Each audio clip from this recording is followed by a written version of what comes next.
My name is Clara. For 58 years, I built my life on the principle of unconditional love. A force I believed was as fundamental and sustaining as gravity. My world was a triad of hearts: my husband, Arthur, whose steadfast presence was the bedrock of my existence; our daughter, Elise, the brilliant, fiery center of our universe; and me, the keeper of our hearth, the weaver of our memories. Every meal I cooked was an act of devotion, every holiday I planned a celebration of our bond, every dollar I saved a brick in the future I was building for them. My love was not a transaction, it was my identity. When Arthur was taken by a swift and brutal cancer last year, the gravity in my world vanished. I was untethered, floating in a silent, awful vacuum. The home we had built together in Oak Creek, just outside Portland, became a museum of grief. Every room echoed with his absence: the silent workshop, his empty chair at the kitchen table, the cold space on his side of the bed. After 3 months of waking up expecting to hear his voice call from the kitchen, I knew I had to leave. The memories were too loud, the silence too deafening. Elise and her husband, Mark, offered me their spare room. "Of course, Mom," Elise had said on the phone, her voice warm with a concern that, in my grief, I mistook for unwavering support.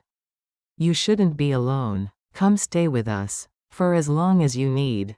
Mark's voice had been quieter on the extension, a murmured assent that I was too distraught to properly decipher. I arrived on a rain-swept afternoon, my life reduced to a carload of boxes and 2 suitcases that held the shards of my old life. Their apartment in a modern building in Portland's Alphabet District was all clean lines and minimalist decor, a stark contrast to our cozy, cluttered bungalow. Mark answered the door, his phone in his hand. He offered a tight smile that didn't reach his eyes. "Elise is just finishing up a work call. The room's down the hall. Make yourself at home." He turned away before I could respond, already engrossed in his screen. I tried to be the perfect guest, a ghost of usefulness. I cooked their meals: Elise's favorite rosemary chicken, the chocolate chip cookies Mark liked. I organized their sprawling collection of takeout menus. I folded their laundry with precision. I offered to run errands. I made myself small and quiet, trying to earn my keep, trying to stay out of the way. But Mark's resentment was a low, constant current in the apartment. It was in the way he'd sigh heavily if I asked about his day, the way he'd pointedly clear his throat if Elise and I laughed too loudly. Watching a movie, the way his eyes would track me with a faint irritation, as if I were a persistent smudge on his otherwise pristine life. Elise, caught in the middle, began to fray. She'd parrot his excuses to me later. "He's just stressed, Mom. This big merger at work is sucking the life out of him. Just try to be understanding." The fracture became a chasm one evening a month in. I was loading the dishwasher, carefully arranging the plates as Mark liked them. He walked in, opened the fridge, and sighed. "We're going through groceries a lot faster," he said, not to me, but to the room at large. The utility bill was $50 more this month. He closed the fridge door and finally looked at me. "You know, we're really trying to save for a house. Every dollar counts." The words, laced with implication, hung in the air. I stood there, a plate in my hand, feeling the heat of shame crawl up my neck. Later that night, as I passed their closed bedroom door, I heard the low murmur of an argument. I couldn't make out the words, but I heard my name, spoken by Mark in a tone of exasperation, and Elise's voice, pleading and defensive. The word that truly shattered me came a week later. I was in my room, reading, when I heard Mark on a phone call in the living room. His voice was casual, dismissive. "Yeah, it's a bit crowded. Feels like we have a permanent houseguest. It's a real burden, to be honest." Burden. The word pierced me, clean and sharp. I sat frozen, the book forgotten in my lap. A burden. Is that what I was? The love I had poured into my family for a lifetime had been reduced to this, a line item on a budget, an inconvenience, a burden. I confronted Elise the next day, my voice trembling.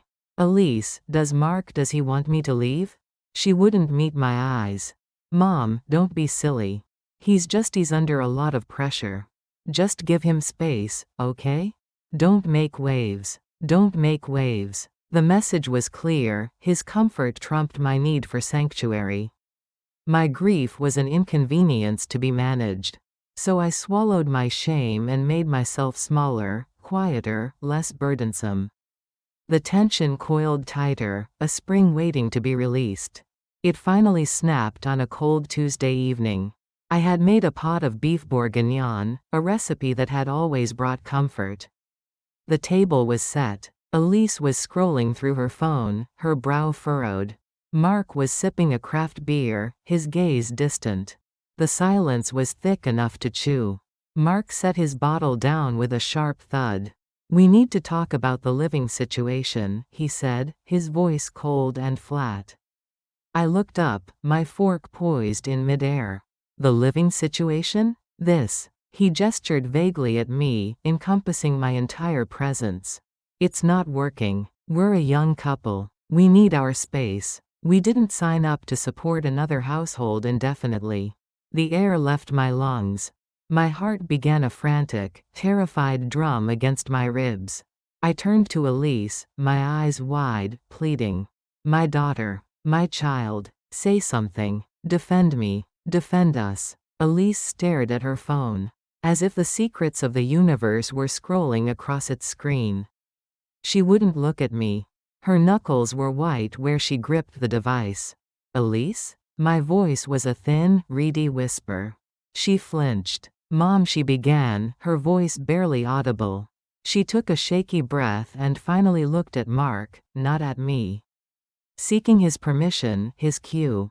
He gave a slight, almost imperceptible nod. She turned back to her plate. Maybe Mark is right. Maybe it's for the best. For everyone's sake. The last word was a betrayal. A cold, corporate term that had no place in a family. The world dissolved into a single, piercing point of agony in my chest.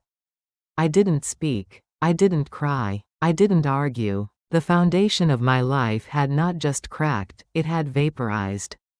I stood up, the chair scraping softly against the hardwood. I walked, my steps unnaturally steady, down the hall to my room. I didn't look back. I packed my 2 suitcases with a methodical calm that felt alien.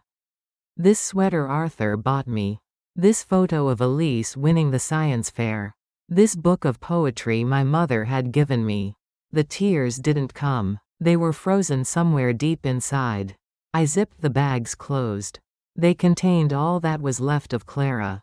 I wheeled them past the living room. Elise was still staring at her plate. A single tear tracing a path down her cheek. Mark was watching me, his expression one of cold satisfaction. He didn't speak. Neither did I. I opened the front door and stepped out into the damp Portland night. The tears came then, hot and silent, as I stood on the slick sidewalk. I had nowhere to go. My phone was dead. My spirit was extinguished. I sat on a bus stop bench, the cold seeping through my coat, and watched the world blur through a veil of despair. I remember the thought that circled. Vulture-like, this is what it feels like to be erased by your own child. After an hour, shivering and numb, I hailed a cab. A motel. Something cheap, I whispered. The motel was a place of transient despair. The room smelled of stale smoke and bleach. I lay on the stiff bed, staring at a water stain on the ceiling. Wondering how a mother's love could be so efficiently discarded. The next morning, I sent a text to Elise. I'm safe. I understand. I love you always. Read. No reply. A week later, thinking of you. Hope you're okay. Nothing. On her birthday, a heart emoji. The silence that followed was louder than any scream. 3 months bled into one another. I lived in a state of suspended animation. I applied for jobs: receptionist, grocery clerk, office temp. The interviews were a special kind of humiliation. Your experience is impressive, but a bit dated. We're looking for someone with more recent relevant experience. You're overqualified. The polite code for too old, too sad, too much of a risk. My savings dwindled. The loneliness was a physical weight, but worse was the shame. A corrosive voice whispered that I must have deserved this. That I had failed as a mother. One evening, hollowed out, I dragged my memory box from under the bed. I wasn't looking for anything, I was desperate to feel a connection. To a time when I was loved. And that's when I found it. Tucked at the bottom, wrapped in velvet, was my mother's journal. I hadn't seen it in decades. I sat on the edge of the bed and opened it. Her elegant, looping script was a comfort. The early entries were mundane. Then, an entry from October. He came by again today. Says he dreams of a life where we could be together. But he has a reputation, a family, a legacy to protect. Clara must never know. She can never know. I pray one day she understands how deeply I loved her. Even if she was born from a secret. I read it again. She must never know. I turned the pages faster. Cryptic mentions of meetings, a sense of longing and fear.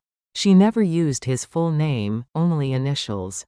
R. D. V. Then, another entry. He's made provisions. He swears that if anything should happen to him, his lawyer, a Mr. Thorne, will ensure Clara is taken care of. It must be discreet. He promised me a trust. He said his lawyer would know the name. Thorne. Alistair Thorne. I'd seen that name before. It took 2 days and the motel's sluggish computer, but I found him. Alistair Thorne, a venerable estate lawyer in Seattle. I wrote a letter, old-fashioned and earnest, explaining who I was, who my mother was, and pleading for clarity. A week later, my motel phone rang. His voice was like polished stone. Miss Clara, I received your letter. I've been waiting for it. There is something you need to see. I took a bus to Seattle the next day. His office was all dark wood and hushed silence. He handed me a sealed, yellowed envelope. It was from Robert Daniel Vance, a shipping magnate, a name from society pages. The letter began, "To my dearest Clara." I couldn't finish it. Tears streamed down my face. He confessed to the affair, his regret, his silent love, and his promise. A portion of his holdings were mine. Mr. Thorne slid a folder across the desk. Bank statements, stock certificates, deeds. The total value was just over $2 million. "This is real?" I whispered. "It has been yours for 30 years, he replied. I didn't feel joy. I felt a profound, seismic shift. For the first time, I had been chosen. I was seen. That night, back in the motel, I didn't sleep. I stared at the ceiling and smiled. They thought they had erased me. But I was just beginning. I didn't return to Portland immediately. I stayed in Seattle, learning to be Clara Vance. With Mr. Thorne's guidance, I created an LLC, Rainier Holdings. I learned about assets and investments. The shame was gone, replaced by a cold, burning purpose. When I returned, I rented a sleek apartment in the Pearl District. I bought clothes that spoke of quiet confidence. I became invisible in a powerful way. Then I found the listing. A 12-unit apartment building in the Alphabet District. A little tired, but structurally sound. The building where Elise and Mark lived. My heart beat a steady, determined rhythm. I placed the bid through Rainier Holdings. I won. I owned their building. I remember sitting at my desk, the deed in my hands. "Let's see how Mark likes paying rent to a burden," I whispered. A month later, notices went out. Rents were being adjusted to market rates. For Elise and Mark, the new rent was triple. I didn't need to see it to feel Mark's rage. His email to management was a masterpiece of fury. I had the manager respond with a calm, policy-driven refusal.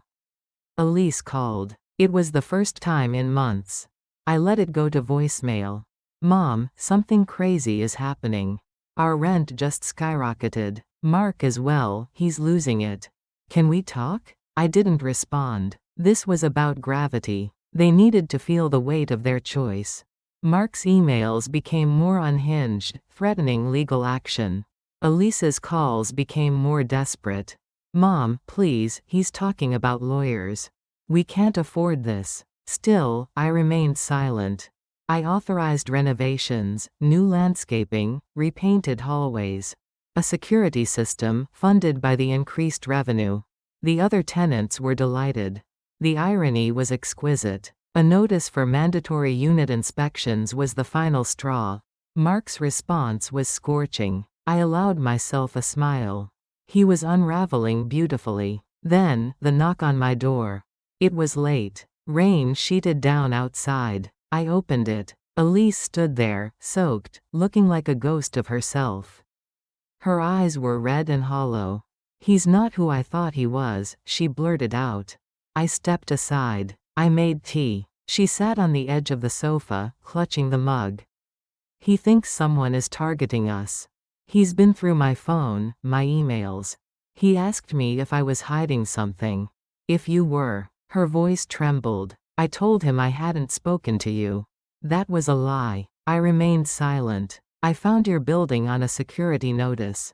Same management company. I figured it out. She looked down. I didn't speak up. That night, I just sat there. I let him do it. I let him send you away. Her shoulders shook. Finally, I spoke. No, Elise. You didn't let him. You agreed with him. The words landed like a blow. She cried, deep, ragged sobs. I didn't comfort her. I let her feel the full weight of it. When she left, I leaned against the door and cried, not for her, but for the girl she used to be. The final act was a town hall meeting for the tenants. I knew they would be there. I dressed with care. I arrived early and sat in the back. They stormed in late. Mark marched to the manager. I want to speak to whoever is in charge.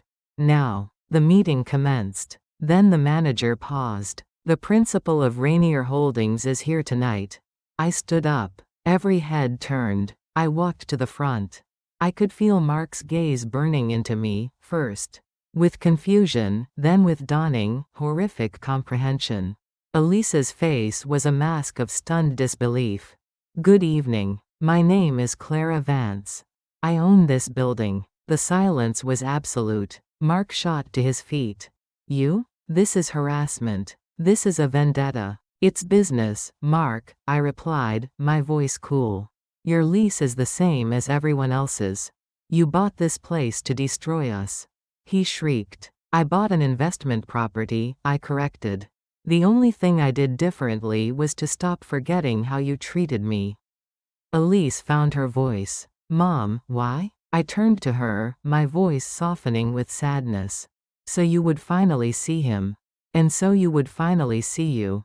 Mark spun on Elise. You knew about this? You pathetic. Stop. The word came from Elise. It was quiet, but strong. She was looking at Mark, and for the first time, she wasn't pleading. She was seeing him. She's not the enemy, she said. You are. The illusion shattered in Mark's eyes. With a sound of disgust, he grabbed his things and stormed out. Elise looked at me, her eyes filled with pain and shame. Then she turned and walked out. I stayed and answered questions, calm and steady. The discarded mother was gone.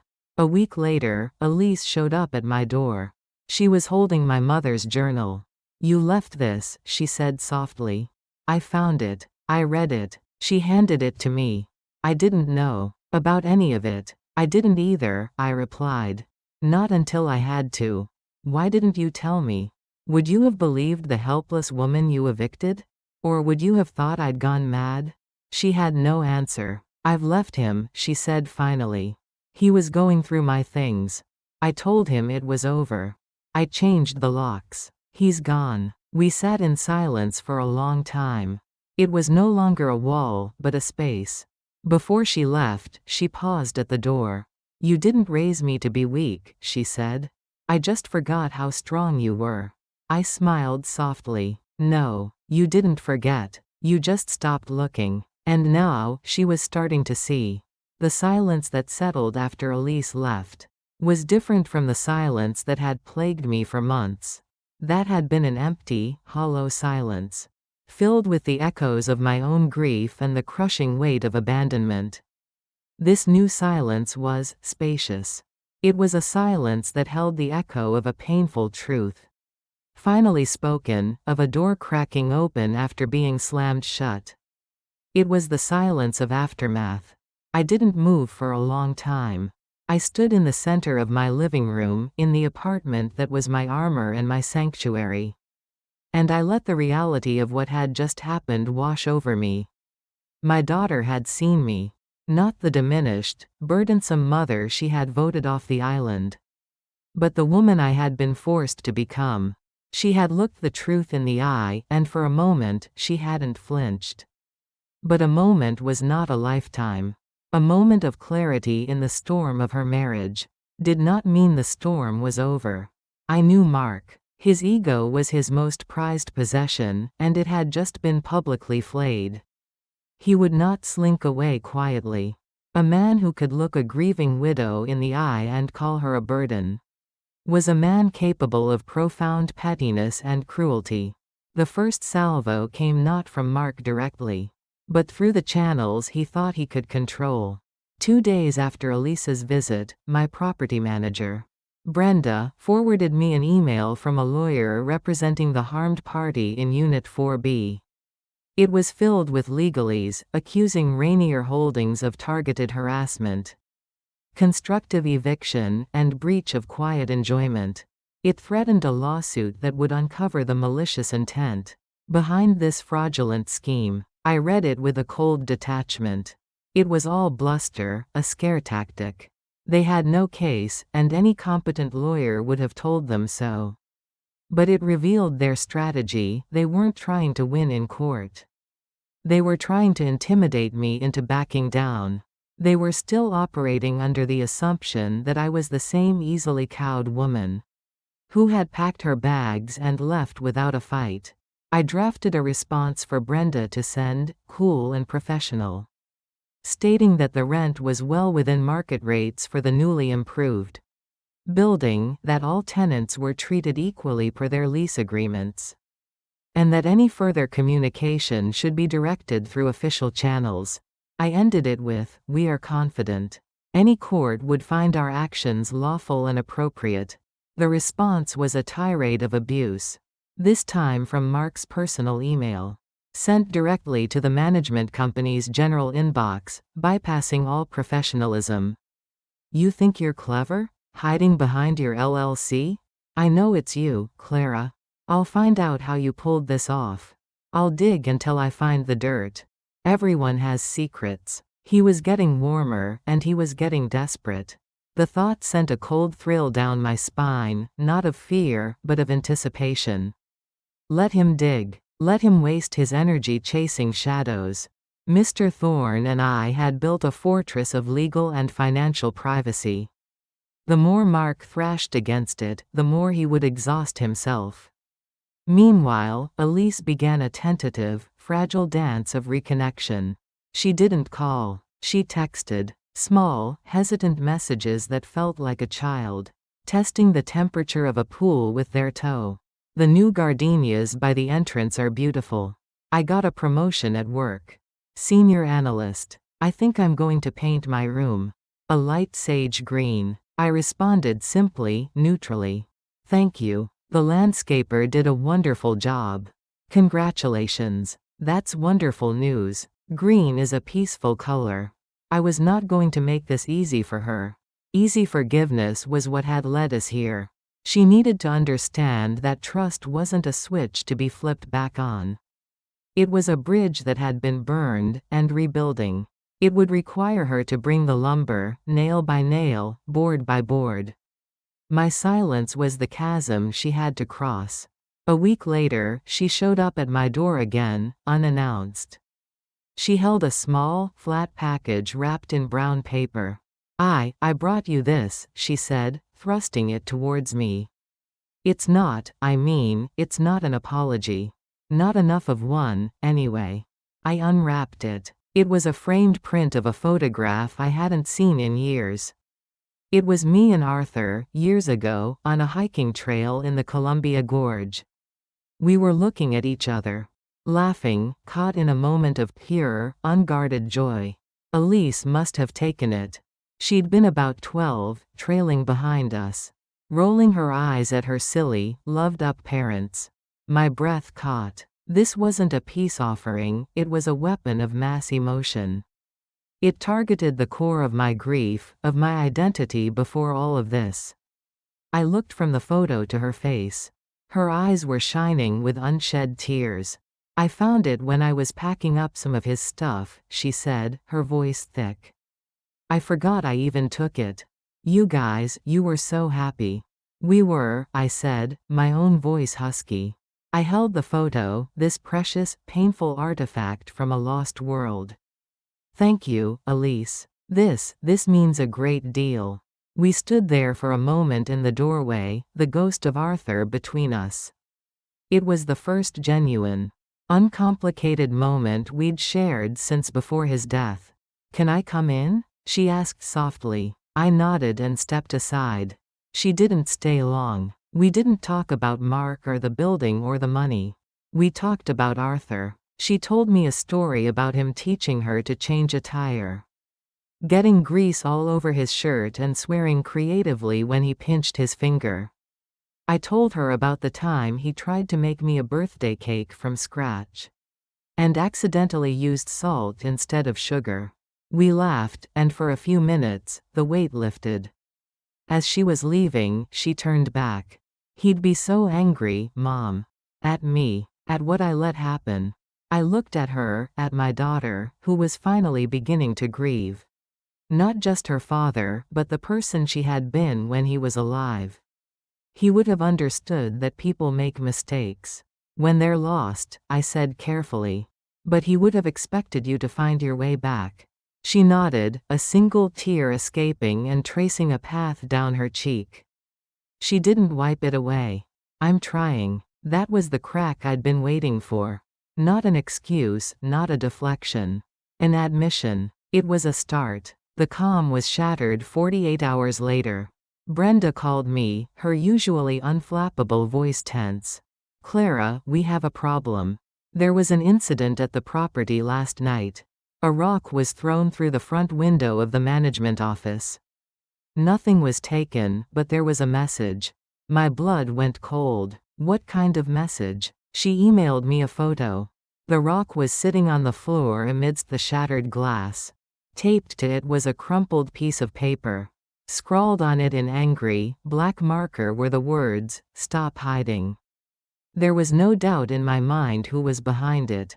This was Mark's frustration boiling over. Moving from emails and legal threats to outright vandalism. It was stupid, reckless, and exactly the kind of impulsive, rage-fueled act I would have expected from him. This changed things. This wasn't just about me anymore. This was an attack on the property, on my employees. My cold detachment evaporated, replaced by a sharp, protective fury. "Call the police," I instructed Brenda, my voice steely. "File a formal report. I want it on record. And send a notice to all tenants, informing them of the vandalism and assuring them that security will be increased immediately. Do not speculate on who might be responsible." I then did something I had avoided until now. I called Mr. Thorne. "Alistair," I said, the moment he answered. "He's escalating. It's moved to property damage." I briefed him on the rock and the message. There was a long silence on the other end. "This is unfortunate," he said, his tone grave. "And predictable. A cornered animal is a dangerous animal. It's time to stop playing defense, Clara. What do you suggest?" "We have the police report. We have a history of threatening emails. We have a motive." I suggest we have a conversation with Mr. Harmon's employer. A slow smile spread across my face. Of course. Mark's identity was inextricably tied to his job. At a prestigious, image-conscious financial firm. A scandal, even a whiff of instability, could be catastrophic for him. Do it, I said. Mr. Thorne made the call. He didn't make accusations. He was the soul of discretion. He simply informed the head of HR that a client of his firm, who owned a property where one of their employees resided, had recently been the target of a campaign of harassment that had now escalated to criminal vandalism. He mentioned that the police were involved. He expressed concern for the safety of the other tenants, and, given the employees' residence there, felt it was prudent to make them aware. He provided the case number. He did not once mention the rent increase or the personal history.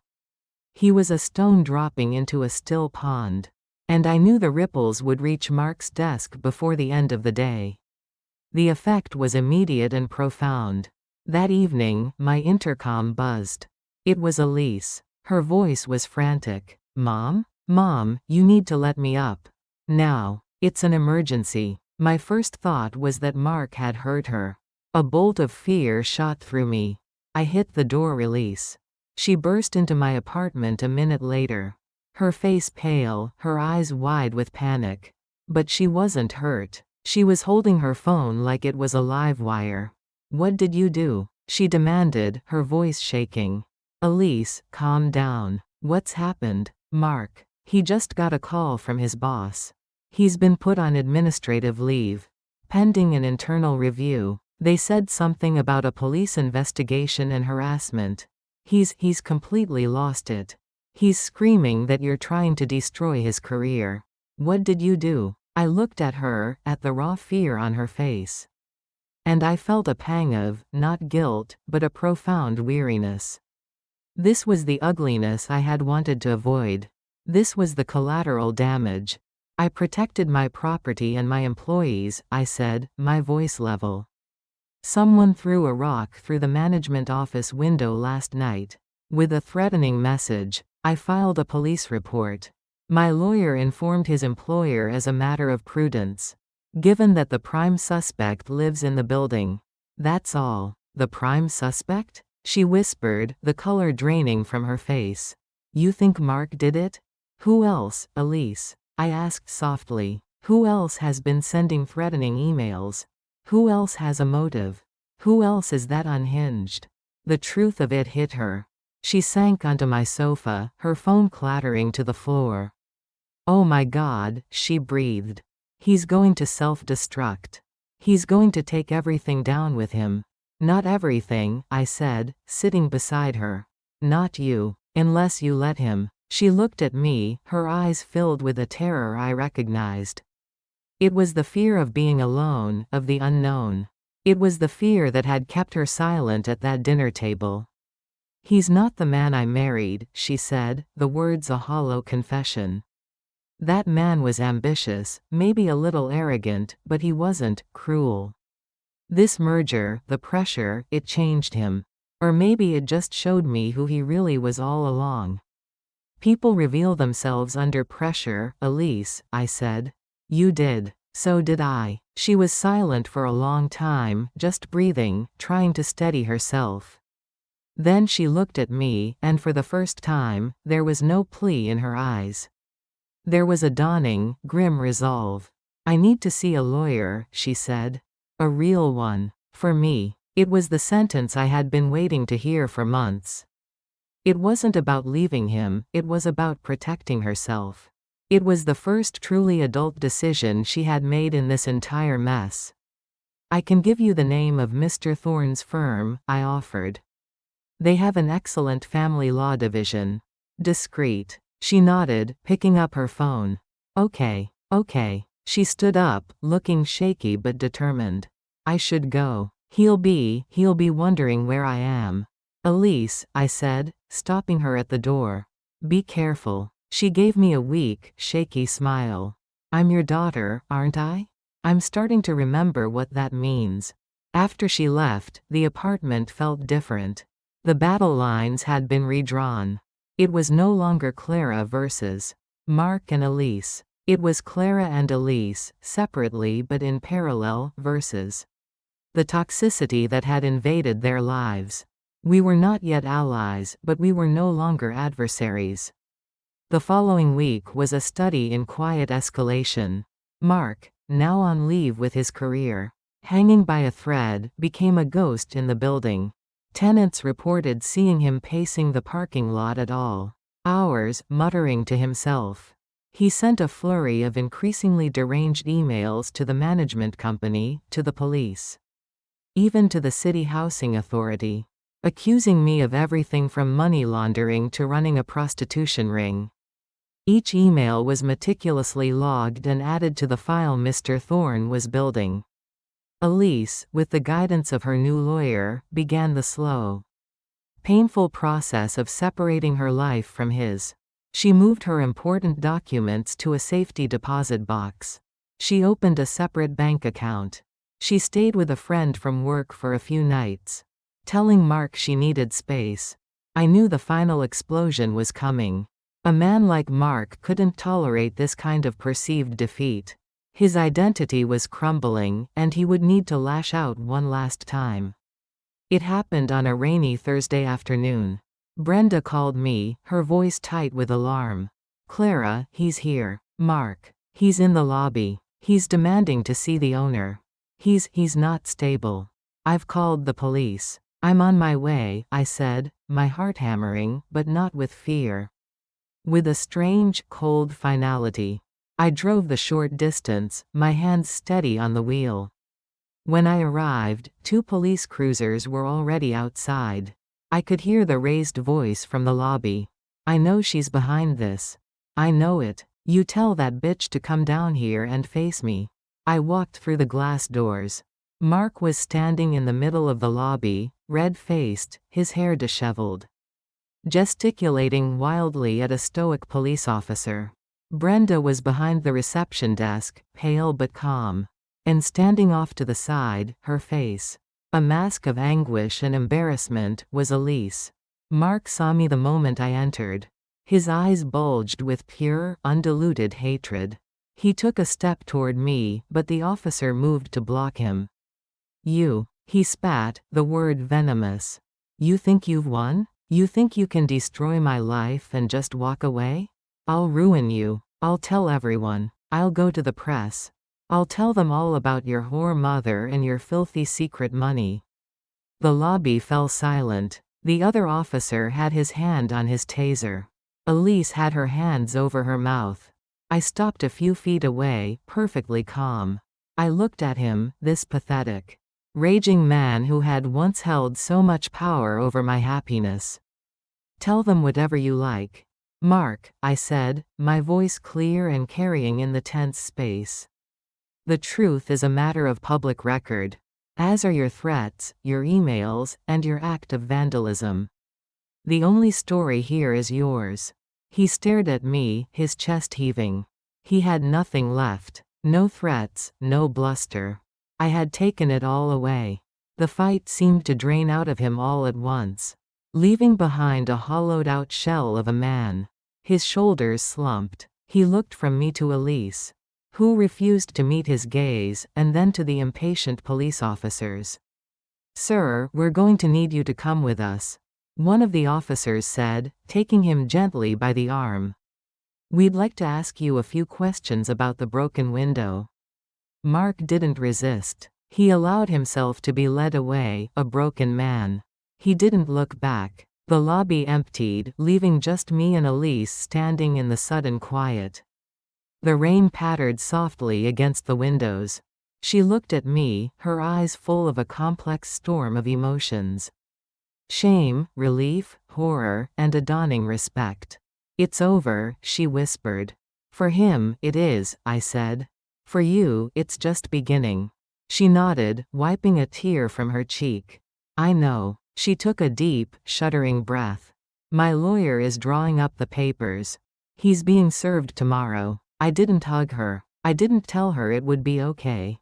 I just nodded. "Good." She turned to leave, then paused. Mom? The building, what will you do with it? I looked around the elegant lobby, the scene of Mark's final defeat. It had served its purpose. It was no longer a weapon, it was just a building. A very profitable one, but a building nonetheless. I think, I said, it's time to sell it. A small, understanding smile touched her lips. Yeah, she said, I think so too. She walked out into the rain, and I knew that the next time I saw her, the chasm between us would be a little narrower, the bridge between us a little stronger. The war was over. The delicate, painful work of peace could finally begin.